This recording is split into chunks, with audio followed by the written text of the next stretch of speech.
Imagine a scenario where you and your partner both hit withdraw on a shared bank account from two different ATMs at the exact same millisecond. Welcome to today's deep dive. Yeah, it's a classic thought experiment, right? Exactly. And you brought us some really fascinating software engineering research today to look into this. Our mission is basically to solve a mystery. Right. Because we already know that threads are these ultimate multitaskers that keep your apps from freezing. But if they're all running simultaneously inside a single application, why doesn't that just result in complete chaos? Well, to figure out why it doesn't just instantly collapse or, why it almost does, Yeah. we really have to look at how these threads collaborate. Right, because they aren't totally walled off from one another. Exactly. Yeah. Unlike separate programs, threads operating within a single process usually share the exact same memory space. Yeah. And, that shared space is their absolute superpower for efficiency. Okay, let's unpack this for a second. It's like multiple waiters working at a super busy restaurant, right? Yeah, that's a great way to picture it. So they're all sharing and updating the exact same physical notepad for a single table's order rather than keeping their own separate individual notes. It saves a ton of time. It does. Thread A downloads a data file, Thread B reads it to show a progress bar, and Thread C saves it. But that efficiency relies on a really dangerous assumption. Which is what? That they'll just, I don't know, be polite. Pretty much, yeah. It assumes these threads will politely take turns reading and writing to that shared ledger. Ah. But the reality is that the CPU doesn't naturally enforce manners. It just blindly executes instructions as fast as mechanically possible. Okay, wait. What happens if two waiters try to cross out and change the exact same line on that shared notepad at the exact same millisecond? Who wins? Well, that is where timing suddenly dictates reality.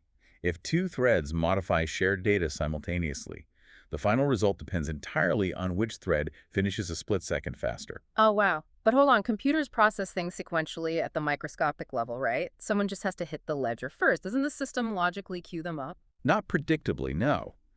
You have to consider the operating system's scheduler. You can think of it as a chaotic neutral referee. A chaotic neutral referee. I love that. Right. Its whole job is to give every active thread a fair slice of CPU time.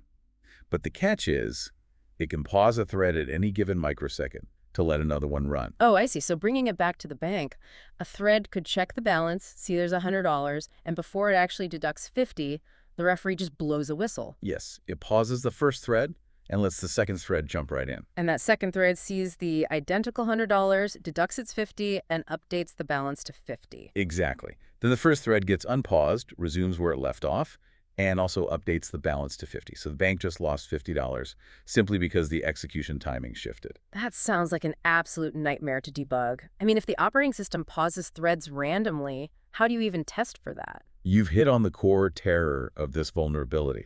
What's fascinating here is that the exact same program can run perfectly 1,000 times. And on the 1,001st run, The timing aligns just slightly differently, and the system crashes or corrupts the data. You can't fix a bug you can't consistently replicate. so what do we even call this unpredictable timing issue? It has to have a name. It does. In software engineering, this is known as a race condition. A race condition. Yeah. It happens when a program's correctness relies entirely on the unpredictable order in which threads win the race to access shared data. So the root problem isn't actually the threads themselves. The threads are just doing their job. Exactly. The core mental model to grasp here is that the root problem is that they share mutable state, data that is allowed to change. Got it. Because if the data was read-only, there's no race. Precisely. Multiple threads can read a static ledger all day long without an issue, but the moment you introduce mutable state, you set the trap. You just cannot have the raw power of shared memory without inviting the chaos of unpredictable timing. Okay, let's synthesize this for you listening. Threads share memory, which gives us these incredibly fast responsive applications.